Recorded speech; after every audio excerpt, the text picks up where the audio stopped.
rindu kepadamu. Bumi berjumpa denganmu. Oh Yesus, pujaanku, bagai dusta, ku rindu Tuhanku, bagai pohon, ku rindu akan air, bagai lembah, ku rindu rumput hijau kepadamu, kepadamu, oh Tuhan.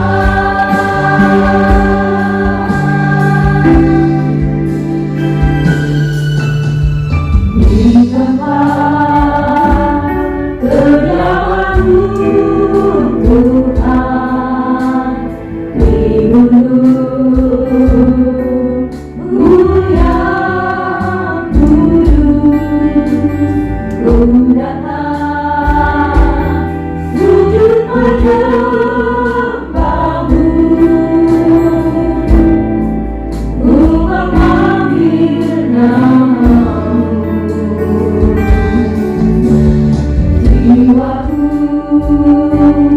harus ada di-Mu, hatiku rindu kepadamu. Bumi ini berjumpa denganmu. Oh Yesus, pujaanku, bagai dusta, ku rindu Tuhanku, bagai pohon, ku rindu akan air,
rindu firman-Mu memenuhi hidup kami, supaya membentuk kami kepada segala rencana Tuhan. Curahkanlah berkat-Mu bagi kami, bagi umat-Mu, bagi seluruh bumi ini. Terjadi keselamatan, pemberkatan yang dari Tuhan. Terjadi kegerakan rohani untuk banyak dipersiapkan bagi hari kedatangan Tuhan yang besar pada kali yang kedua. Terpujilah nama Tuhan. Kami bersyukur, kami berdoa, memuji, menyembah Tuhan di dalam nama Tuhan Yesus Kristus. Amin.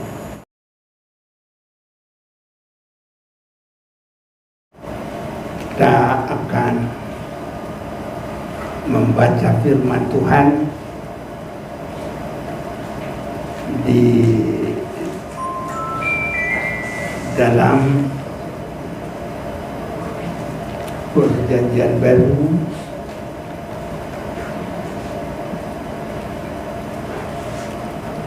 Efesus pasal yang keempat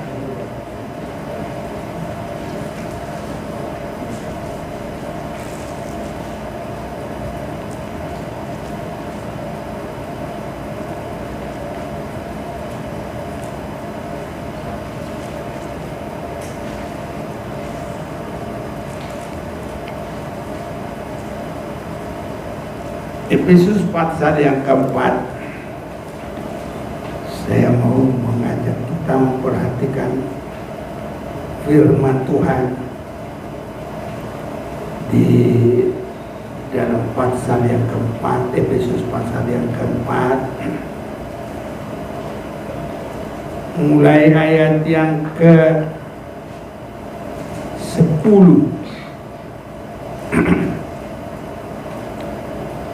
Ia yang telah turun, ia juga yang telah naik jauh lebih tinggi daripada semua langit, untuk memenuhkan segala sesuatu.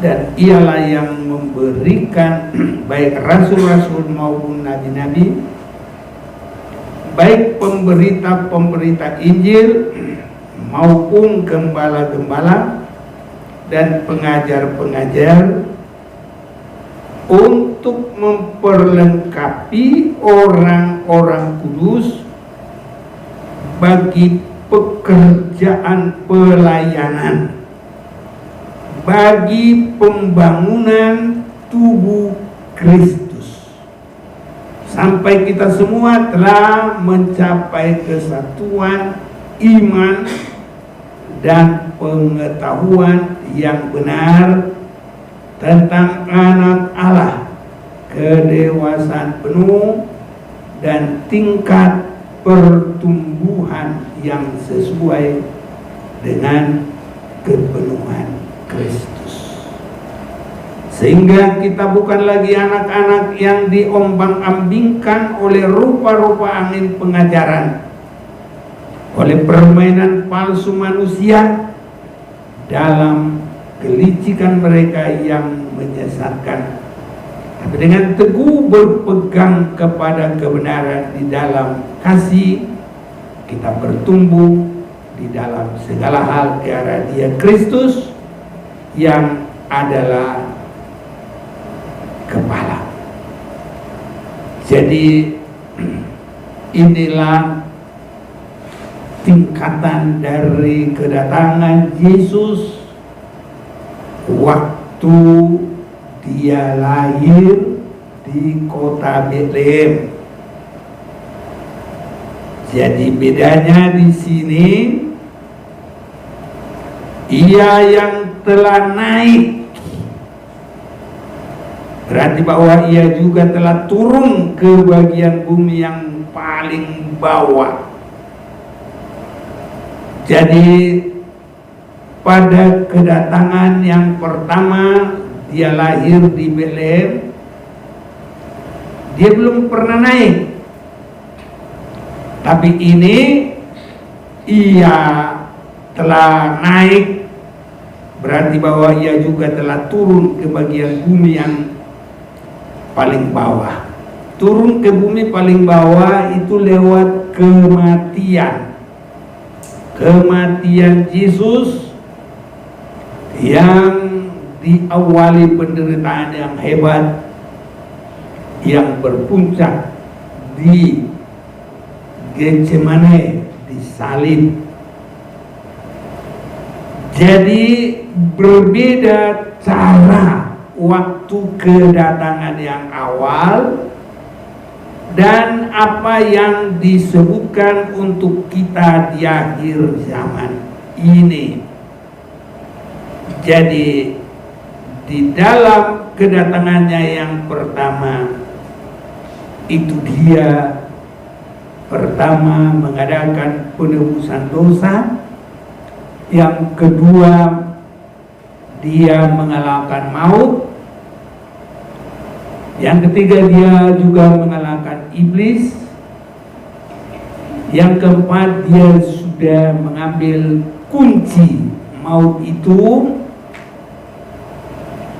sehingga suatu waktu nanti kalau iblis mau dimasukkan di lubang, Yesus sudah punya kunci sendiri, karena nanti iblis akan diikat, dimasukkan di lubang yang dalam 1000 tahun lamanya. Jadi untuk sekarang harus ditingkatkan. Di dalam dia datang yang pertama menebus dosa, penyelamatan, dia memanggil semua orang. Dan pada saat itu Tuhan memang mengadakan tanda-tanda ajaib. Bahkan kalau dia sudah naik, murid-muridnya dan orang-orang yang percaya juga Tuhan berikan kesempatan lewat mereka terjadi tanda-tanda ajaib, perkara-perkara yang besar. Bahkan di dalam hal itu Tuhan juga menyatakan banyak-banyak hal yang mencukupkan hidup manusia selama di bumi. Air bisa jadi anggur, 5 roti 2 ikan bisa digandakan dengan begitu banyak sekali. Nah, inilah di dalam hal kedatangannya yang pertama. Terjadi banyak kesembuhan, terjadi banyak mujizat,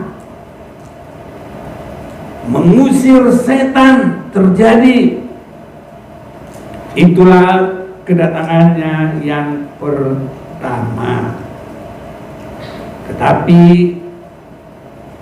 kedatangannya yang kedua, tadi dalam Efesus 4 ayat 10, ia yang telah turun, ia juga yang telah naik jauh lebih tinggi daripada semua langit untuk memenuhkan segala sesuatu.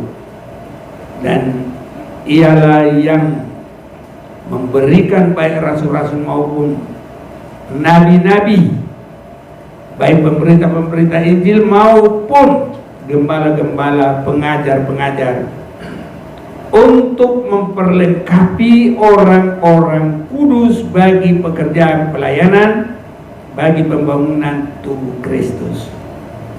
Sama mereka adalah pekerja bagi Tuhan, tapi yang dulu adalah memanggil kepada keselamatan. Tetapi untuk yang kedua ini, dia yang sudah naik dan turun,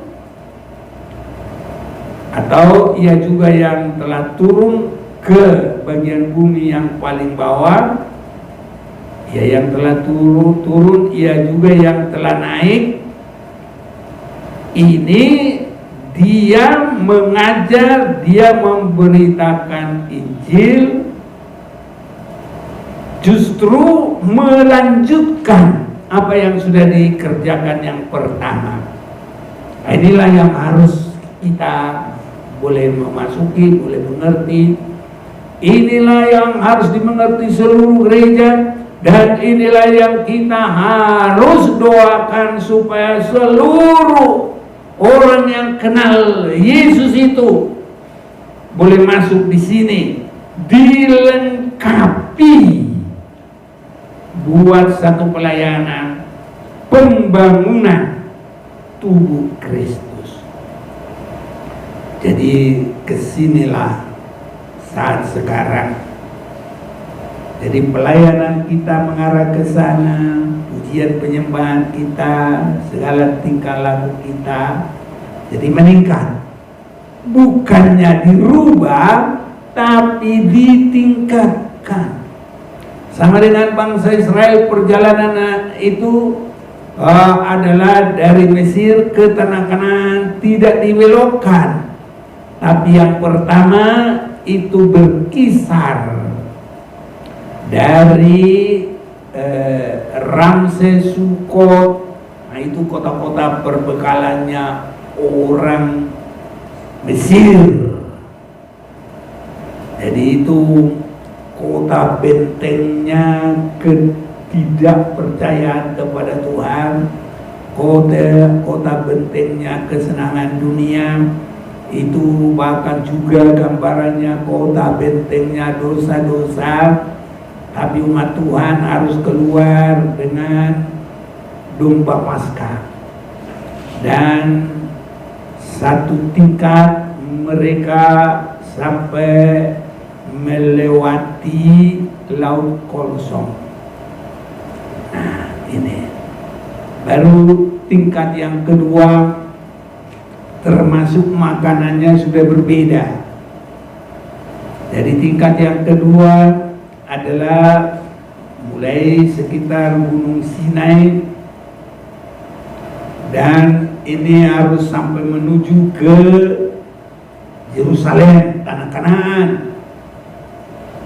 Jadi bukan berarti berubah perjalanan, tapi ditingkatkan.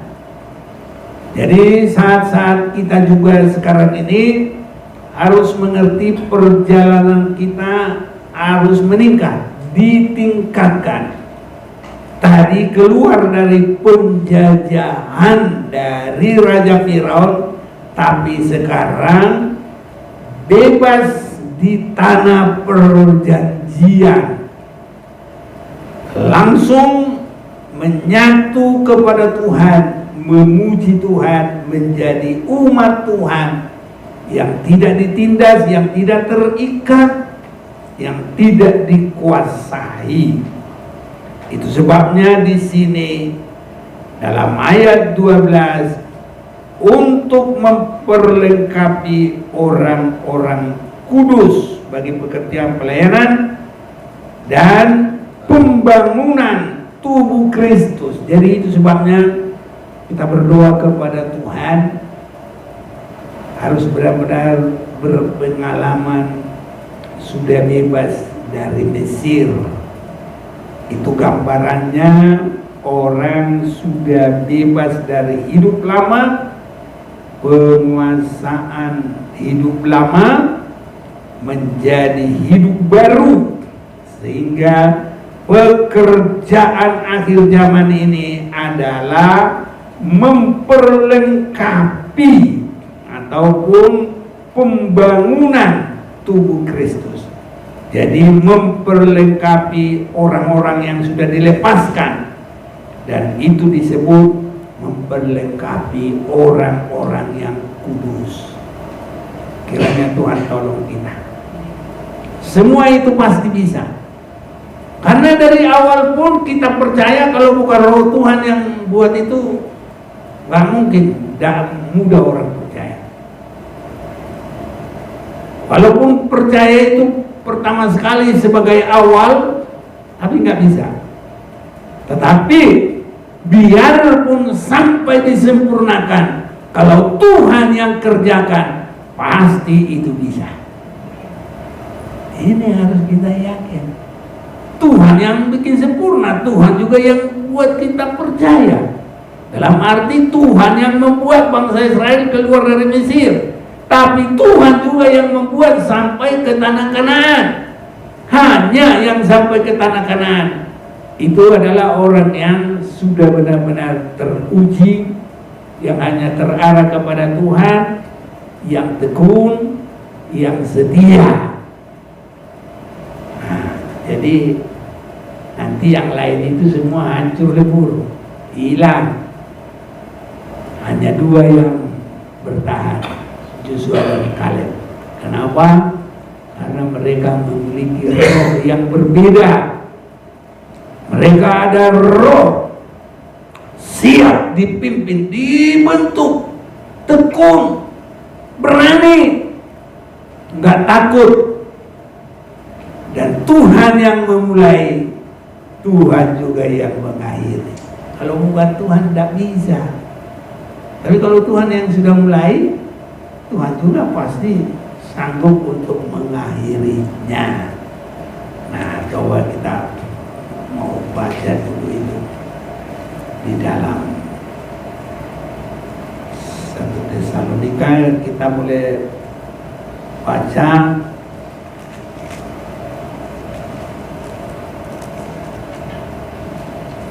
Satu Tesalonika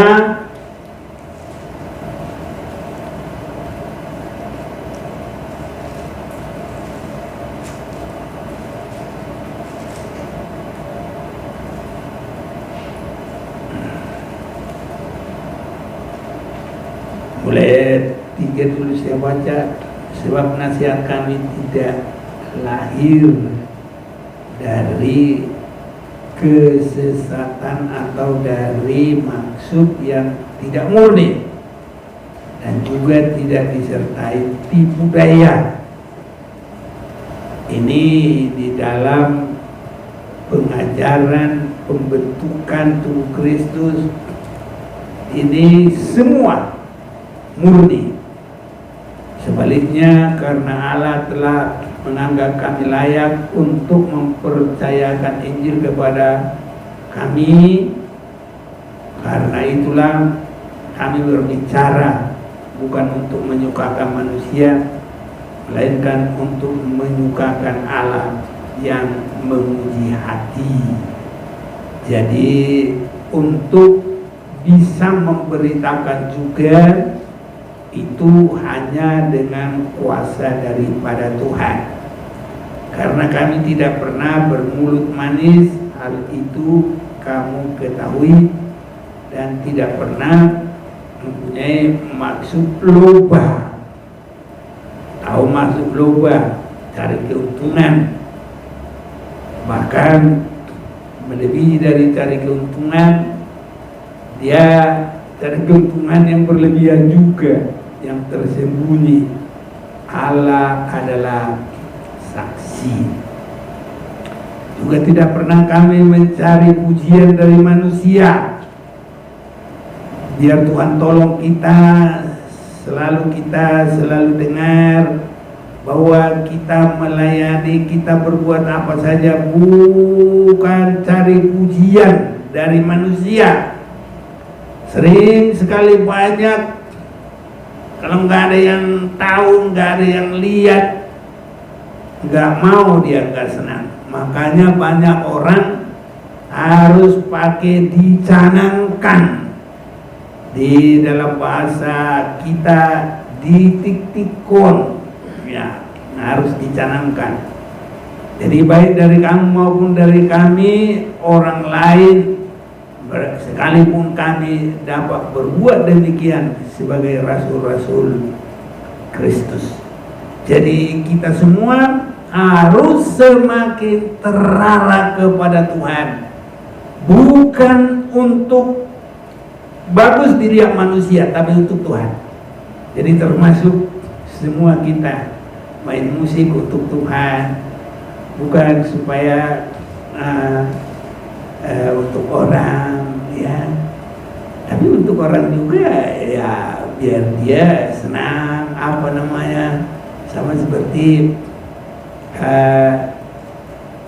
Raja Saul, biar dia nggak dirasuk setan. Kalau siapa yang main musik? Kalau Daud main musik. Nah, tapi yang terutama itu adalah untuk kemuliaan bagi nama Tuhan. Itu sebabnya kalau kita yang kita lihat nyanyi musik adalah untuk sinkronnya, untuk bagusnya, bukan untuk menonjol. Bahkan kalau tidak sinkron itu malah tidak bagus. Kita harus meningkat. Lama kita bisa semakin lebih baik, karena kita nggak ada guru, kita semua betul tidak. Jadi, tapi ada kemajuan. Kalau kita lihat dulu mulai dari Lenteng, wah, semua kencang-kencangan masing-masing supaya didengar. Tapi kalau sekarang sudah mulai bukan begitu. Kalau masuk sinkron, bikin. Kalau kira-kira nggak masuk, nggak sinkron, lebih baik jangan. Karena justru bukan kebaikan, justru merusak. Nah, jadi Tuhan malah dirugikan. Jadi makanya untuk memainkan musik itu juga pelan dulu sampai benar-benar sinkron. Kalau sudah kira-kira masuk, volumenya tambah. Oh gitu caranya. Itu nanti kalau semua kita begitu, tambah bagus lagi, tambah bagus lagi. Jadi memang begitulah ya, ada ya waktunya. Sama dengan anak ya, bukan begitu lahir giginya lengkap 36, tidak ada itu. Nah, makanya wah ini panas gigi, kenapa? Mungkin dia mau tumbuh gigi. Nah, lama-lama cucuku giginya sudah 2, gitu nanti neneknya. Mamanya juga, anakku giginya udah 2. Mana-mana lihat gigi besarnya. Ada di depan dulu 2 gini, ya kan? Nah, nanti baru lama-lama lengkap. Jadi kita juga memang main musik, itu apa semua nggak langsung lengkap. Tapi semua kita ada kesempatan. Enggak pintar nyanyi pun ada kesempatan. Nah, ini kita beda ini. Karena yang kita ambil bukan hormatnya orang, hormat buat Tuhan. Jadi itulah, tapi semua berdoa, semua harus ada peningkatan. Karena harus ada peningkatan. Jadi sasaran kita adalah pembentukan gereja yang dilengkapi untuk siap bagi hari kedatangan Tuhan yang besar pada kali yang kedua. Nah, di 1 Korintus saya baca dulu nih, 1 Korintus ini, 1 Korintus pasal yang pertama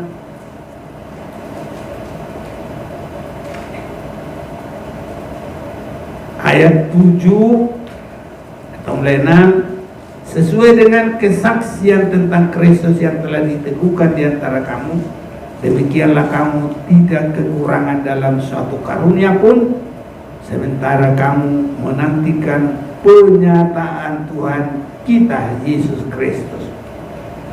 Ini kita rindukan. Semakin baik, semakin indah. Dan kalau kita penuh kerinduan untuk kemuliaan Tuhan, Tuhan akan lengkapi itu nanti. Ia juga akan meneguhkan kamu sampai kepada kesudahannya. Nah ini, jadi kita harus benar-benar setia ini. Mudah-mudi apa semua, kalau kita setia, sekali Tuhan kita senangkan ada waktunya, Tuhan angkat kita lewat pelayanan kita yang kecil ini. Tuhan bisa angkat. Tidak ada yang mustahil bagi Tuhan. Bahkan meneguhkan sampai kedatangan Tuhan juga Dia mampu. Allah yang memanggil kamu kepada persekutuan dengan anaknya Yesus Kristus Tuhan kita adalah setia. Jadi kepada persekutuan dengan anaknya, Dia kepala, kita adalah tubuhnya. Jadi tadi dalam Efesus pasal 4 itu, kepada pembentukan tubuh itu Dia lengkapi kita, Dia teguhkan sampai kesudahan, dan Dia yang membawa kita kepada persekutuan dengan anaknya Yesus Kristus. Itu artinya Dia kepala, kita adalah tubuh. Jadi kita dibangun. Tapi aku menasihatkan kamu saudara-saudara demi nama Tuhan kita Yesus Kristus, supaya kamu seia sekata dan jangan ada perpecahan di antara kamu, tapi sebaliknya supaya kamu erat, bersatu dan sehati dan sepikir. Saudara-saudara, biar Tuhan tolong kita. Jangan hanya gara-gara sedikit tidak bisa menyatu hatinya. Emang masih ketawa, memang say hello, tapi kadang-kadang di hatinya itu nggak benar-benar menyatu. Kali kita semua harus sehatilah ya, tidak ada sakit hati sama sekali. Kalau nggak begitu kita nggak bisa dalam pembangunan tubuh, karena nanti setiap anggota itu harus ada perekanya. Makanya jari-jari ini kalau urat-uratnya itu putus, ini ada merekanya di sini, beda-beda. Makanya kalau tukang potong daging dipotong, wah, di gini, wah, tinggal uratnya, potong tinggal dikit. Jadi kalau tulangnya itu nggak usah nggak usah, tinggal digini-giniin aja. Begitu. Kepala ayam juga bisa digituin, trek. Gitu. Iya. Jadi kita ini sehati. Sebab saudara-saudaraku, aku tadi diberitahukan oleh orang-orang dari keluarga Klu tentang kamu, bahwa ada perselisihan di antara kamu. Sering ada itu. Murid-murid juga begitu. Siapa yang paling besar? Aku. Nah, jadi tapi semua harus bisa diselesaikan, saudara. Harus menyatu. Semua kita, Kristus kepala kita adalah tubuh. Jadi kita harus ada siap persekutuan. Saudara-saudaraku, sebenarnya pembangunan tubuh itu satu, harus bagi tanah liat. Batu-batu itu tidak bisa itu ditempa, harus buangin. Kalau tanah yang baik buat ditanami, banyak yang dibuang-buangin, kerikil-kerikil, baru duri-duri, baru ya benih-benih yang lain harus bersih. Ini jadi artinya benar-benar kita harus siap menjadi baru. Keakuan kita, apalagi kalau kesombongan kita, kalau merasa hebat sendiri, semua itu tak bisa untuk menjadikan Kristus kepala. Kita adalah tubuh, karena semua itu adalah ya satu hal yang baik dibentuk, sehingga benar-benarlah terjadi pembentukan tubuh Kristus. Itulah kesatuan gereja Tuhan yang siap bagi hari kedatangan Tuhan pada kali yang kedua. Mari kita mau datang kepada Tuhan.